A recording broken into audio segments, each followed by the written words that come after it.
नमस्कार.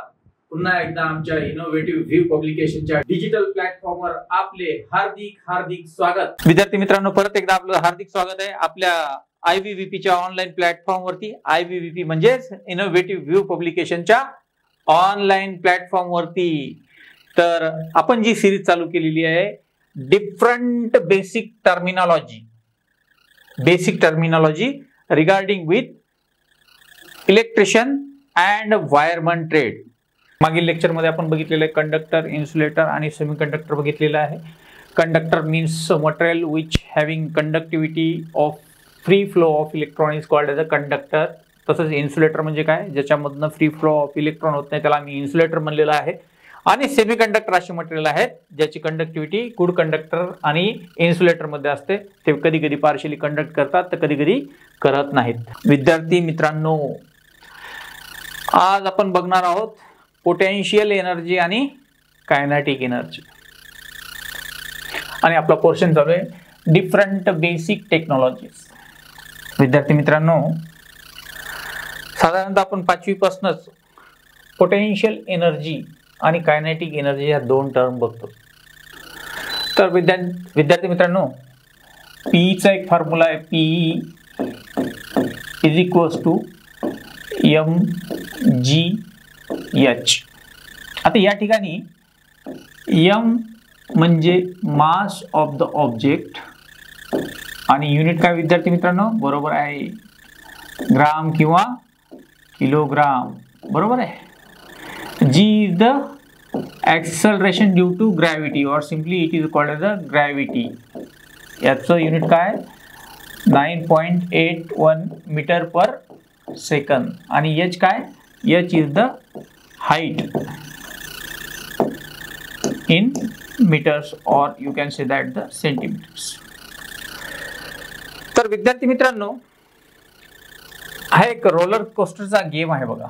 या ठिकाणी आपण काय करूया की या ठिकाणी ते जे व्हेकल असते असं ग्रॅज्युअली हळूहळू काय करतात, या ठिकाणी असं वरती जाते आणि एक पर्टिक्युलर हाईट घेतल्याच्या नंतर खाली स्लाइड होत, फास्ट स्पीडमध्ये स्लाइड होत. हाईट घेता आणि फास्ट स्पीडमध्ये स्लाइड होत. याचाच अर्थ असा आहे की साधारणतः जमिनीपासनं या अंतरापर्यंत ज्यावेळेस राईड म्हणा किंवा कोस्टर म्हणा पोहोचते, त्यावेळेस हे सडनली अशा पद्धतीने राईड करते, अशा पद्धतीने ते राईड करते. याचाच अर्थ असा आहे की काही सर्टन हाईट ते ॲक्वायर करतं,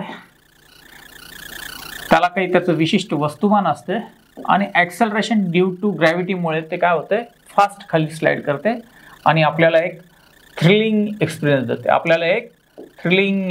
देते. म्हणजे एखाद्या वस्तुमानाने काही पर्टिक्युलर हाईट ॲक्वायर केल्याच्या नंतर त्याच्या मासमुळे, ॲक्सेलरेशन ड्यू टू ग्रॅव्हिटीमुळे आणि त्याच्या पर्टिक्युलर त्या लोकेशनमुळे त्याला एक एनर्जी प्राप्त होते. त्या एनर्जीला आपण काय म्हणतो, पोटेन्शियल एनर्जी म्हणतो.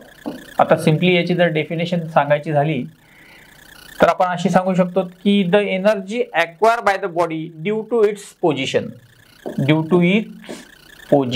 is called as a potential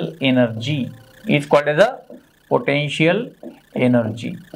आला ना मग तुमच्या लक्षामध्ये की एखादी वस्तू एनर्जी प्राप्त झालेली आहे, त्या एनर्जीला आपण कोणती एनर्जी म्हणलेली आहे, पोटेन्शियल एनर्जी. ह्याचे बरेचसे उदाहरण आहेत.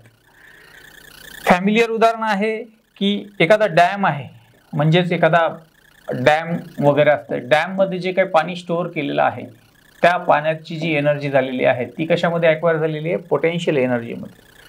आणि आपण काय करतो, law of energy of conservation, energy can be neither be created neither be destroy nor be created, although one form of energy is converted into another form of energy, हे आपल्याला माहिती आहे. तर डॅममध्ये साचलेल्या पाण्यामुळे त्याला एक ऊर्जा प्राप्त होती, त्याला आपण स्थितीज ऊर्जा म्हणतो. त्याच्या स्थितीमुळे जी ऊर्जा प्राप्त झालेली त्याला मी स्थितीज ऊर्जा म्हणलेली आहे. आणि त्या पाण्याला आपण काय करतो, छोट्या छोट्या कॅनलद्वारे टर्बाइन रोटेट करण्यासाठी पाठवतो आणि त्या स्थितीज ऊर्जेचं रूपांतर टर्बाइन फिरून आपण इलेक्ट्रिकल एनर्जी मध्ये करतो.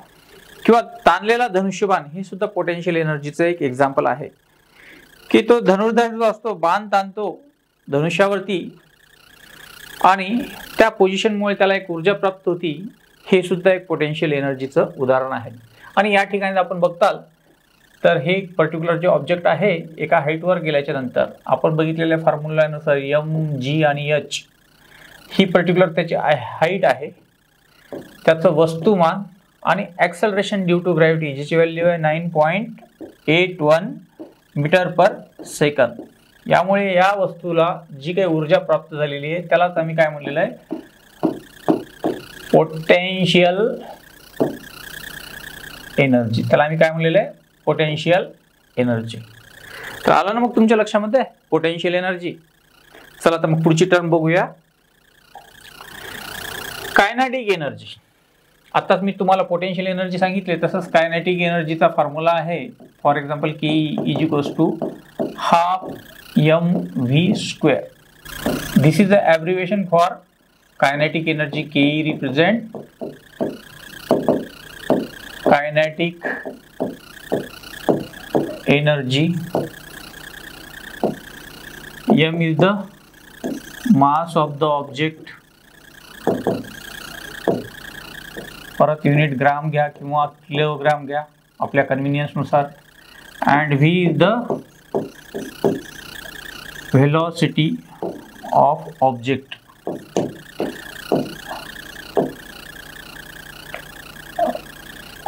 Velocity of object.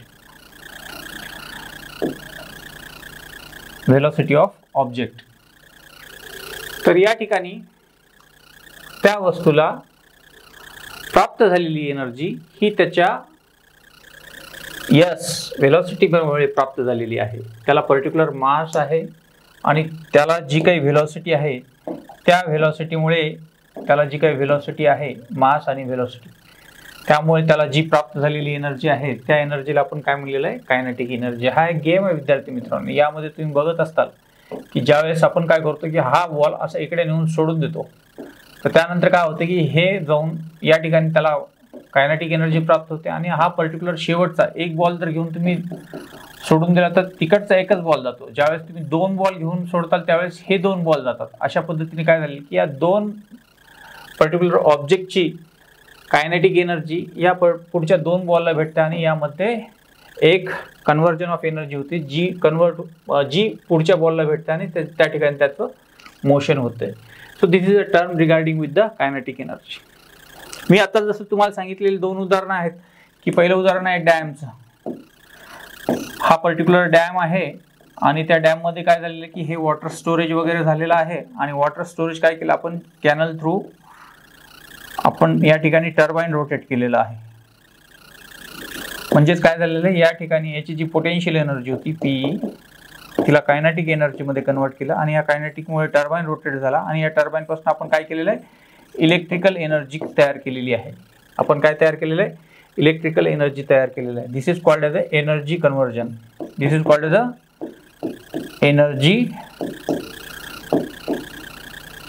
Conversion. This is called as energy conversion. एका ऊर्जेचं दुसऱ्या ऊर्जेमध्ये रूपांतर. त्या पद्धतीने तिसरं एक्झाम्पल तुम्हाला सांगितलं होतं धनुष्यबाणाचं. तर धनुष्यबाणामध्ये काय होतं की तो जो धनुष्यबाण ताणलेला पर्सन आहे त्याच्या कायनेटिक एनर्जीचं नंतर रूपांतर हे कायनेटिक एनर्जीमध्ये, पोटेन्शियल एनर्जीचं रूपांतर हे कायनेटिक एनर्जीमध्ये होतं आणि तो धनुष्यबाण जो आहे तो बाण जो आहे लांब अंतरावरती जाऊन पर्टिक्युलर टार्गेटला हिट करते. So this is called as a energy convergence. Energy convergence. आणि लॉ ऑफ एनर्जी कन्झर्वेशन तुम्हाला माहिती आहे, energy neither be created nor be destroy although one form of energy is converted into another form of energy. म्हणजेच ऊर्जा ही निर्माण होणार नाही, संपू शकणार नाही, फक्त एका ऊर्जेचं रूपांतर दुसऱ्या ऊर्जेमध्ये होते. यालाच आपण एनर्जी कन्व्हर्जन असे म्हणतो. जसे की फॉर एक्झाम्पल आपली इलेक्ट्रिकल एनर्जी आहे, हीटरला दिल्याच्या नंतर त्या ठिकाणी हीट एनर्जी तयार झालेली आहे. सेम उदाहरण जर कोल घेतला, कोल गरम केल्याच्या नंतर त्यापासून आपण स्टीम तयार केली आणि स्टीम पासून आपण काय करतो, टर्बाईन रोटेट करतो आणि त्यालाच आम्ही थर्मल पॉवर स्टेशन तयार म्हणतो. म्हणजेच या ठिकाणी कोळशाची ऊर्जा हीट एनर्जी कन्वर्टेड केलेली आहे आपण स्टीम एनर्जीमध्ये आणि स्टीम एनर्जी कन्वर्ट केलेली आहे इलेक्ट्रिकल एनर्जीमध्ये. म्हणजे असेच वेगवेगळे एनर्जीचे कन्वर्जन आहेत. जे की भविष्यामध्ये इलेक्ट्रिशियन ॲज वेल ॲज वायरमन या मुलांना महत्त्वाचं आहे, इलेक्ट्रिकल इंजिनियरला महत्त्वाचं आहे, एनर्जी जनरेशन करता महत्त्वाचं आहे.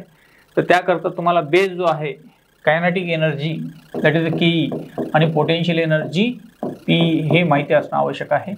तसेच त्याची फॉर्म्युलासुद्धा माहिती असणं आवश्यक आहे. पीचा फॉर्म्युला काय बरोबर आहे mgh आणि कायनेटिक एनर्जीचा फॉर्म्युला आहे K is equals to half mv². तर अशा पद्धतीने आज आपण कायनेटिक एनर्जी आणि पोटेन्शियल एनर्जी बघितलेली आहे. धन्यवाद. तेव्हा भेटूया पुढील व्हिडिओमध्ये एका नवीन माहितीसह. हा व्हिडिओ आवडल्यास लाईक करा, शेअर करा व आमच्या IVVT ऑनलाईन या YouTube चॅनलला सबस्क्राईब करा. बेल आयकॉन मधील ऑल नोटिफिकेशनला क्लिक करा जेणेकरून नवनवीन व्हिडिओची माहिती आपणास मिळेल. धन्यवाद.